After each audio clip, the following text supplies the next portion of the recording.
reason this method works is because the plastic bag that the milk is in is really thin compared to the thickness of a hard bottle, which means the heat is going to transfer faster from the hot water to your milk. If you don't have your milk already in a bag, say you directly pumped straight into a bottle, you can use a Ziploc bag if you need to, but I would suggest not using the sandwich bags because they're not meant to hold liquids, so they often have little teeny bitty holes in the seams, which, you know, it doesn't matter when you're storing a sandwich or crackers, but when you've got liquid, you don't want to lose it. So go for a freezer bag because they have better seams, and it's pretty much the same thickness as one of these. And if you use a larger bag like this, then you're going to just smush it into a larger mouthed cup like a measuring cup.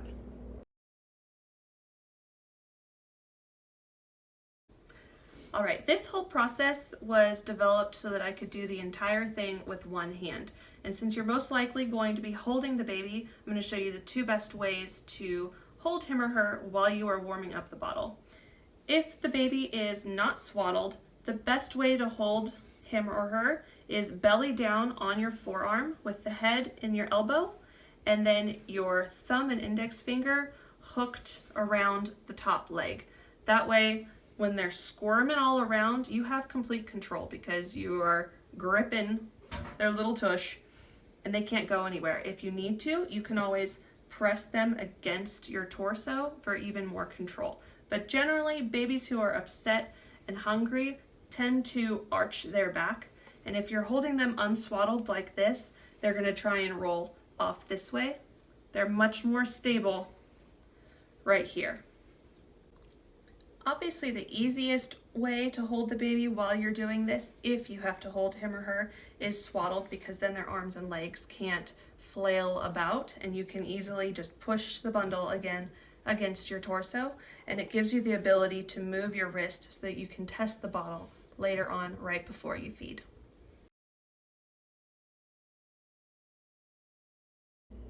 Okay, so we're going to start off by using some milk that is already defrosted, and it is in a storage bag, so it's very liquid and squishy. All you're going to do is take a mug or something that is microwave safe, and you are going to fill it about halfway full. This has about 3/4 of a cup in there, and you're going to stick it in the microwave. And for adult consumption, like if you were to heat up water to make, say, apple cider or hot chocolate, you would generally use the rule of for every cup you do a minute. This is going to be for a baby, so, and I've got about 3/4 of a cup. So this one, I'm going to do a minute. So we will sit here because I want this to be in real time. But while that is going, I will show you what I've got over here. So I've got my bottle all ready to go, and I've also got a kitchen funnel. We bought a set of 3 for probably less than $5 at the grocery store, and it comes in handy because you just stick it on top, and when you're doing this one-handed and you're opening up a bag and you're trying to pour it in, you want the largest amount of space possible. So a funnel really comes in handy. That way you don't waste a single drop of the milk that you worked so hard to produce. So we've got that right there. Let's see, 15 seconds more. Come on, water.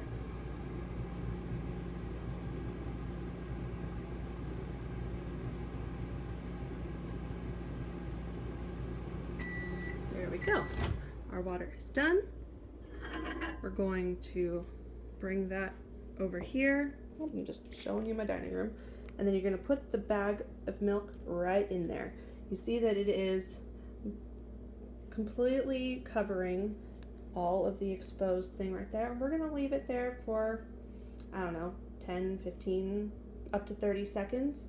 And in this time, I'm usually swaddling the baby if she's not already swaddled, or making sure that this is all set up the way I want it to be. Every now and then, if you think your water is maybe too hot, you're going to do this. You're going to pull it out and you're going to lay it down on your counter, and you're gonna kind of rock your hand around it, almost like a little water bed. It mixes everything together so that your temperature is consistent all the way through. That still feels a little bit cool, so I'm gonna stick it right back in there and give it another 10-15 seconds. Sometimes it helps to just kind of jiggle it like that.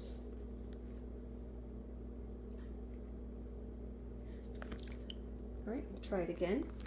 Keep in mind that the plastic on the outside is going to be a little bit hotter than the milk actually is on the inside, because the plastic is absorbing that heat just as much as the milk.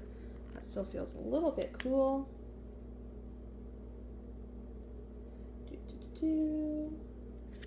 Just a little bit more. It's better to be not cool enough. There we go. That looks good, or feels good. So what I'm going to do is I'm going to open this up, grasp the back of one of the flaps really well, like sandwich it like that, and then use your thumb to force that open. Scoot your hand this way, and then pour it into your funnel. Put that down. Put the top on. It can be a little bit difficult to get the top on securely one-handed the first couple times you do it, but when you're a parent, you kind of become an expert at learning how to do things one-handed because you're holding a baby. So if you need to, use your hip to kind of sandwich it between the counter, and then you have this whole hand to turn the top, just like that. And then you are pretty much ready. You're gonna obviously check your temperature first, and I'm gonna show you how to do that in just a second. I can't do that while holding the camera, but my husband's gonna help me show you how to do that, and then you are ready to go.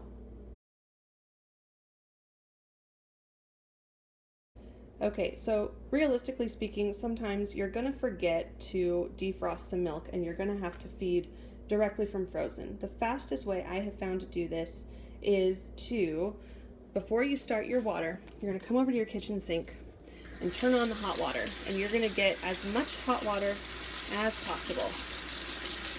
I'm pretty lucky that my hot water heater is only about 15 feet from my kitchen sink, so it doesn't take very much time for me to get hot water. That is really hot, like, that's hot. So what I'm gonna do is take a container, let's not waste water. I'm gonna take a container that is approximately the same size and depth of a frozen thing of milk. This one is just a thing from IKEA. And what I'm gonna do is I'm going to blast my frozen milk with hot water. And the whole point of using this little container is to capture as much hot water as possible to start defrosting this. If your sink takes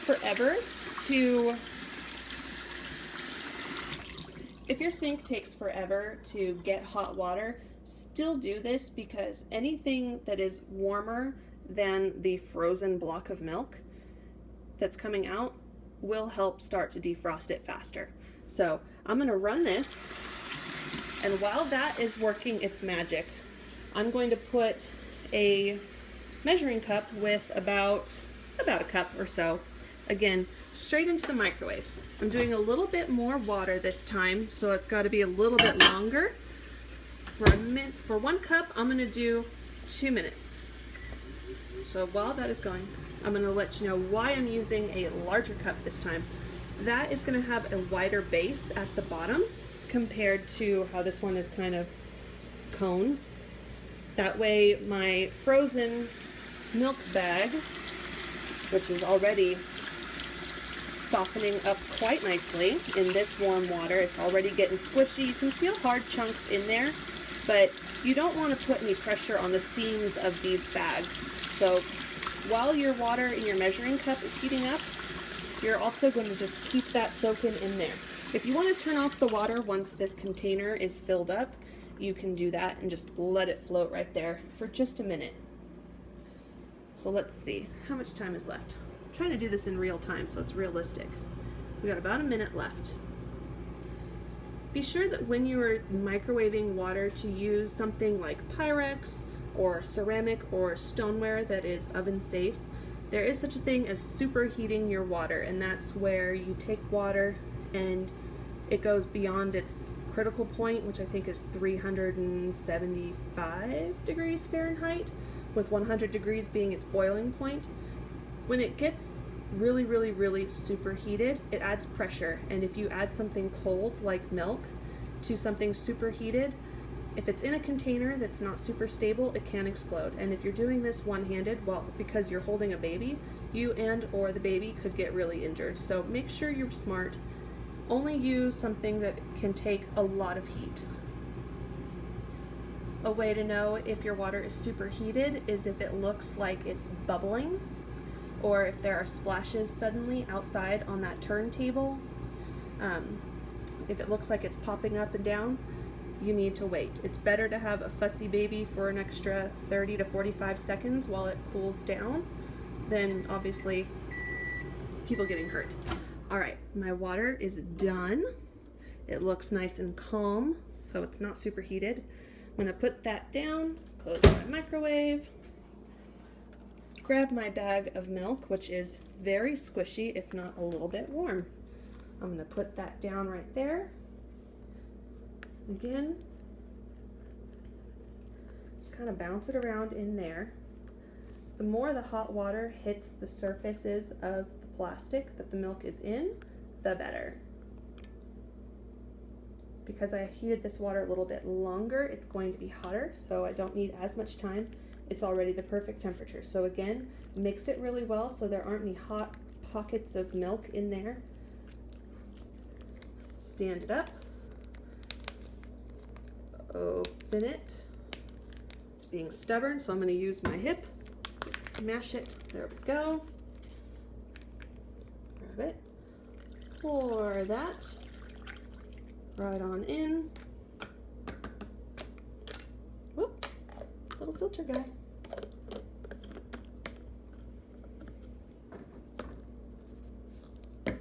And there you go. Perfect milk. And that took us only a couple of minutes.